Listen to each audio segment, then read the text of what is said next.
오늘 아침 뉴스 연구소. 오늘 아침 뉴스의 맥을 짚어드리는 시간 뉴스연구소. 오늘도 두 분의 연구위원 나오셨어요. CBS 조태임 기자, 뉴스톱 김준일 대표, 어서 오십시오. 안녕하세요. 예, 첫 뉴스 어디로 갈까요? 네, 발끈한 여야 1위 주자들.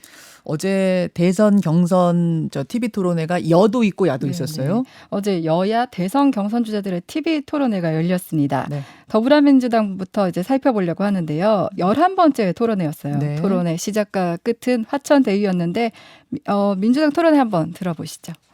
공공개발은 민간의 참여를 원천적으로 배제해서 이번 대장동 같은 그런 스캔들이 다시는 나지 않도록 하겠습니다. 공정과 정의 많이 위태롭습니다. 합동수사본부 구성안에 대한 찬반을 여쭙습니다. 제가 그때 당시에 MB 정권에 포위되고 박근혜 정권에 포위돼서 제가 광화문에서 단식 농성까지 했기 때문에 제가 뭔가 문제가 있었으면 제가 답변할 시간을 좀 주세요. 아니. 예. 아니 경찰 취조하는 것도 아닌데 그런 식으로. 그 대장동 사건과 관련해서 정말 국민들의 충격이 이만저만이 아닙니다. 그 썩은 악취가 진동을 하고요. 제2의 LH 사태인 줄 알았더니 더 나가서 제2의 수소 사태에 맞먹는 정관계 로비, 부패 아수라장이라고 저는 생각을 합니다.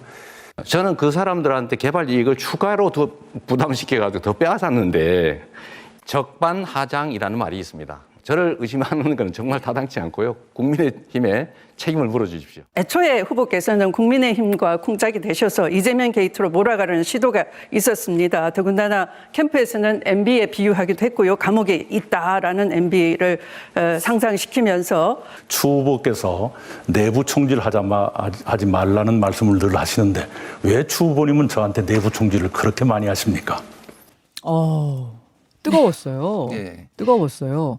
어떻게 보셨는지 누구 먼저? 저 먼저 하겠습니다. 네. 일단은 전선이 이제 4명이 됐잖아요. 지금 예. 남은 후보가 2대2로 딱 편가르기가 정확하게 됐다. 2대2로. 예, 이재명 추미애 명추연대 그리고 이낙연 박용진 낙용연대 이 두 사람이 이 대장동 이 특혜 의혹과 관련해서 완전 붙었거든요. 그러니까 들으셨겠지만은 좀 센 발언들이 나왔어요. 부패 아수라장이다. 박용진 의원이 이런 얘기도 했는데 이게 영화 아수라라는 영화가 있는데 거기에 안남시장 박성배의 재개발 비리를 다룬 거거든요. 그렇죠. 그러니까 아수라장이라고 쓴 거는 좀 의도적으로 쓴 것 같아요. 이거 보니까. 의도적으로 쓴 거 아니까. 원래 아수라란 말을 우리가 쓰긴 합니다만 예. 혹시 그 영화를 떠올리고 쓴 건 아니냐? 예. 그런 것들이 있고 이재명 후보하고 추미애 후보는 이거는 국민의힘의 어떤 프레임이다라고 하면서 국힘과 꿍짝 경찰 취조냐 내부 총질이다 이런 식으로도 두 후보를 공격을 했거든요. 이렇게 워딩만 딱 떼가지고 보니까 진짜 세네요. 예. 그러니까 이게 좀 앞으로도 계속 이런 식으로 이어질 것 같습니다.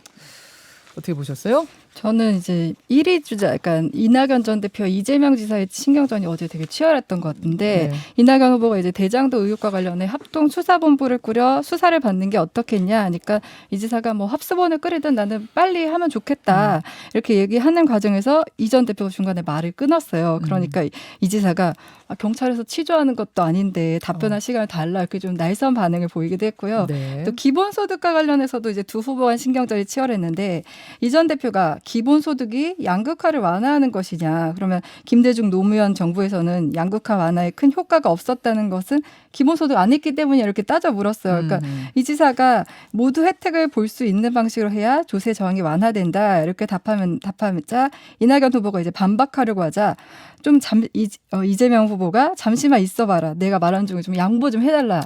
이렇게 말을 중간에 끊고 그런 신경전이 좀 눈에 띄었습니다.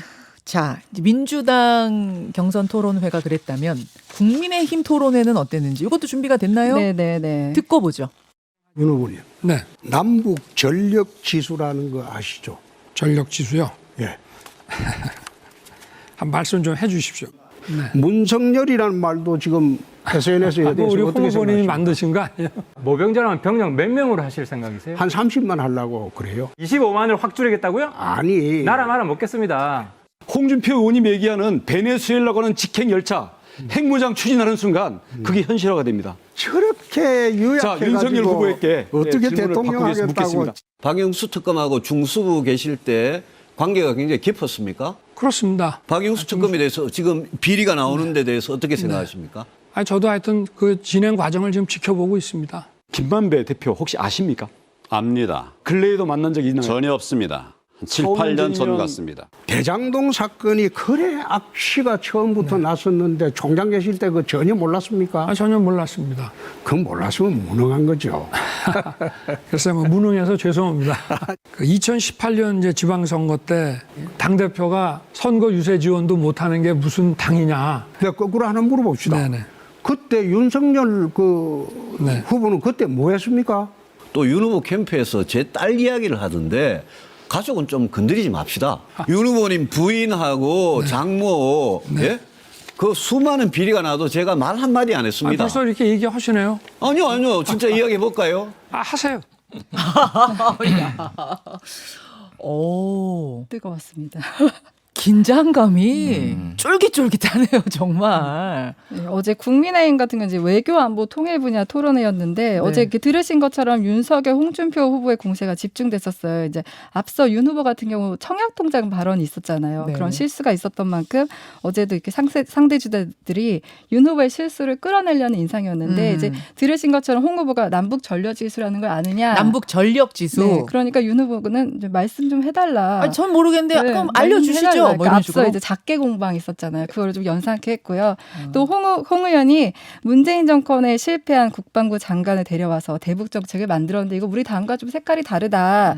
그래서 SNS에서는 문성결이란 말이 있다. 이렇게 공세를 했어요. 네. 그러니까 이제 윤 전 총장이 이거 홍 후보님이 만드신 거 아니냐. 이렇게 웃음이 한번 터지고. 네, 이렇게 반격을 했고요. 아이 그 윤석열 후보가 좀 준비해 온 것 같지 않아요? 그러니까 계속 뭐 청약통장이라든지 맞아요. 작게에 대한 네. 퀴즈 내듯이 이렇게 나오니까 이렇게 대응하겠다, 대응 방법을 좀 짜온 것 같은 느낌이었어요. 저도 조금 좀 달라진 윤석열 이렇게 생각이 들더라고요. 어허. 뭐 예전에는 뭐 홍준표 후보와의 토론을 좀 피하려 하고 그랬다면은 어제 같은 경우는 2018년 지방선거 때 홍준표 대표가 이제 선거를 도우러 오려고 했을 때 후보자들이 다 거절을 했다 이런 네. 얘기를 하면서 성공을 날리기도 했고 아까 앞서 들으신 것처럼 이제 대장동 의혹 이 악취가 났는데 총장으로 계실 때 전혀 몰랐느냐 묻자 전혀 몰랐느냐 그러니까 홍 후보가 몰랐으면 무능한 거다 그러니까 윤 후보는 무능해서 죄송하다 예전보다 좀 위트 있게 받아내는 모습을 좀 보였습니다. 어떻게 보셨어요, 김 대표? 일단 뭐 윤석열 후보 같은 경우에는 역시 사람은 학습을 하면은 나아지는구나 뭐 이런 걸 솔직히 느꼈습니다. 예, 조금 나아졌어요. 점점점 나아지고 있다. 인간은 학습하는 동물이다, 뭐 이런 걸 느끼셨어요? 예, 그런 걸 느꼈고요. 어제 이제 외교안보 쪽이니까 저는 이제 주목해서 봤던 게 핵공유. 이제 전술핵 배치 예, 예. 뭐 이런 거와 관련해서 후보들 간에 좀 이게 입장이 명확하게 다르거든요. 그러니까 미국 국무부에서 윤석열 후보에 대해서 이렇게 무지하다니 놀라다 이례적으로 며칠 전에 그 핵공유 관련해서 전술핵 배치와 관련해서 네네. 이런 논평을 냈어요. 언급을 했어요. 그런 정도로 이게 민감하니까 윤석열 후보가 조금 물러섰거든요. 그 이제 전술핵 배치. 홍준표 후보 같은 경우에도 지금 전술핵 핵공유 뭐 추진하겠다 이런 얘기가 네. 있어서 이게 앞으로도 아마 국민의힘 내부뿐만이 아니라 대선에서도 상당히 논란이 될 것 같다. 전술핵 배치 예, 문제. 예. 그 부분을 좀 포인트로 보셨군요. 예. 알겠습니다. 아까 그 군대 이야기는 군사 관련된 얘기 나왔을 때 홍준표 후보가 원희룡 후보한테 그렇게 유약하니까 이러면서 뭐라고 했잖아요. 원희룡 후보 지금 스튜디오 밖에서 기다리고 계세요. 잠시 후에. 그때 소감이 어땠는지 직접 듣겠습니다. 두 번째 포인트로 가죠. 네, 그들만의 돈잔치 50억 클럽. 대장동 의혹 얘기죠. 네, 지금 곽상도 의원 아들 퇴직금 논란으로 국민 공분을 사고 있죠. 그런데 이제 화천대유 측이 다른 인사들에게도 50억 원씩을 챙겨주려 했다는 내부 제보가 나왔습니다. 어제 SBS 단독 보도인데 이제 화천대유가 사업 추진에 도움을 준 인사들의 이익을 주기로 했다 이렇게 약속을 했다는 거예요. 네. 이래서 내부에서는 이들에 대해서 50억 약속 그룹이라고 불렸다고 합니다. 50억 약속 그룹 50억씩 챙겨주겠다고 해서. 네. 와. 근데 여기에는 이미 알려진 이제 곽상도 의원 외에 박영수 전 특검, 권순일 전 대법관도 포함돼 있고요. 이외에 지금까지 알려지지 않았던 한 언론사 고위직 인사, 검찰 고위직 출신 법조인도 있다는 겁니다. 그러니까 50억씩 주기로 약정을 맺은 사람들이 있다. 내부에서 그런 얘기가 들렸다고 합니다. 한 5명이 있는 걸로 네. 안다고. 이건 SBS 보도입니다. 네네네. 예. 그리고 이제 또 밤사이 나온 기사인데 화천대유 임원이 지난 8월에 퇴사를 했는데 이분도 이제 30억 원의 퇴직금을 받은 것으로 드러났습니다. 그러니까 이 임원의 퇴직금이 이제 100억 원에 가깝다는 소문도 있었는데 어쨌든 지금까지 확인된 건 30억 원이고 네.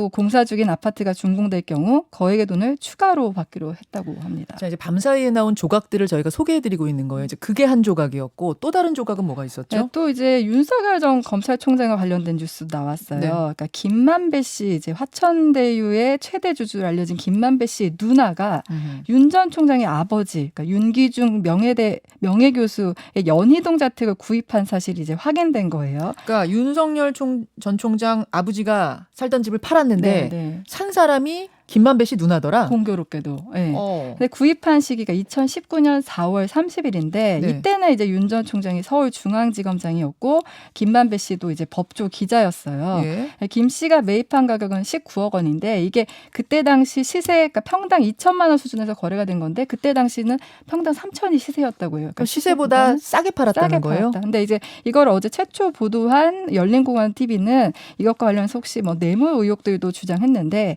윤 전 총장 측은 이제 해당 보도 오보고 김 씨가 누군지 우리는 신상을 전혀 알지 못했다. 그리고 아버지가 몸이 불편해서 급하게 판 거였다. 이렇게 하면서 법적 대응까지 얘기했습니다. 자, 이제 두 번째 조각이 그거였고요. 김준일 대표가 본 그 여러 개 조각 중에 또 어떤 거 있습니까? 뭐 또 단독 보도가 한 열 몇 개 나와가지고 밤사이에 그렇죠. 일단 몇 개 좀 눈에 띄는 걸 소개시켜 드릴게요. 네. 어제 그 주주 성남의뜰에 참여했던 주주들 협약서가 일부가 공개가 됐거든요. 네. 이기인 성남 시의원이 공개를 했는데 당시에 보면은 그 성남 도시개발공사는 누적 배당금 합계액이 1,822억 원을 초과하지 못한다. 이게 적시돼 있어요. 그러니까 1,822억만 성남시가 가져가고 아무리 이익을 많이 내도 나머지는 다 그런 민간 사업자가 가져간다. 네네. 이런 구조를 어떻게 만들었느냐.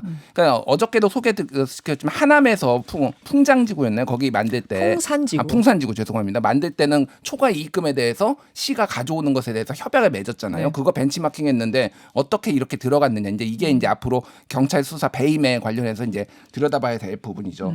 그리고 또 이제 당시에 이제 성남시가 성남의뜰에 이렇게 다 공공 부지를 주면서 어떤 뭐 거기에다 지어야 되는 주민센터 자리라든지 뭐 예. 이런 것들을 확보를 안 해놔가지고 지금 성남의뜰로부터 지금 돈을 주고 다시 땅을 사고 있다고 합니다. 그래가지고 지금 주민센터 지으려고 지금 37억 원 정도 주고 샀는데 이것뿐만이 아니라 뭐 파출소, 소방서 용지 이런 것도 다 추가적으로 지금 매입해야 되는 상황이래요. 그럼 왜 그거를 초반에 공공용지를 그리고 여기에는 공영주차장도 대장동에는 하나도 없대요. 지금 주민들이 불만이 굉장히 크답니다. 근데 그런 걸 미리 확보해놨어야지 왜 그런 걸 제대로 안 했느냐 이런 것들이 이제 나오고 있고.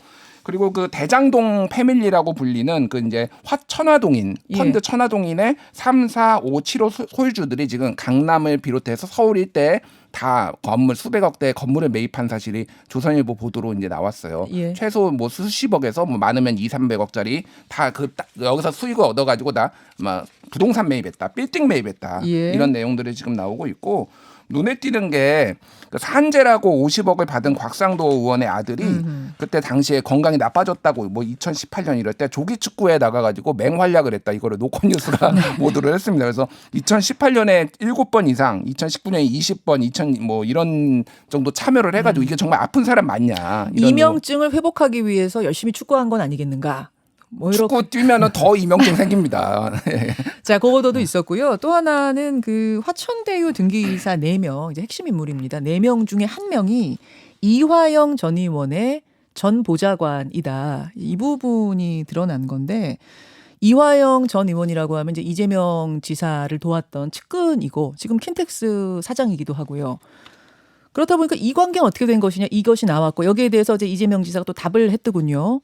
이렇게 연결을 시키려면은 그럼 차라리 국적이 같다고 연결을 시켜라. 뭐 이렇게 하면서 같은 이 씨라고 연결해라고 예, 그런 얘기도 하면서 10년 전부터 연락을 한 번도 주고받지 않았다. 뭐 이렇게 지금 해명을 한 상태긴 한데 이것은 역시 큰 뉴스로 또 나왔던 부분입니다. 뭐 이 정도 일단 나온 것들 정리해 볼까요? 예. 하면서 오늘 또 진행하면서 이 문제는 더 다루도록 하죠. 짧게 세 번째 가겠습니다. 네, 이제 다음 짚어볼 뉴스는 미드 코로나입니다. 죄송합니다. 예. 원고가 워낙 많아가지고 준비하신 게 위드 코로나. 지금 위드 코로나로 가느냐 마느냐. 네. 이렇게 확진자가 많아지는데도 가느냐 마느냐. 이게 사실 지금 궁금증이거든요. 네. 여기에 대한 답이 나왔어요. 네, 그러니까 지금 사실 오늘도 코로나 예상되는 게 3,000명 안팎이 예상되거든요. 그러니까 지금 계속 확진자가 늘어나고 있잖아요. 근데 네. 정부는 이렇게 3,000명대가 나오더라도 단계적 일상회복 체계 전환을 한다는 입장입니다.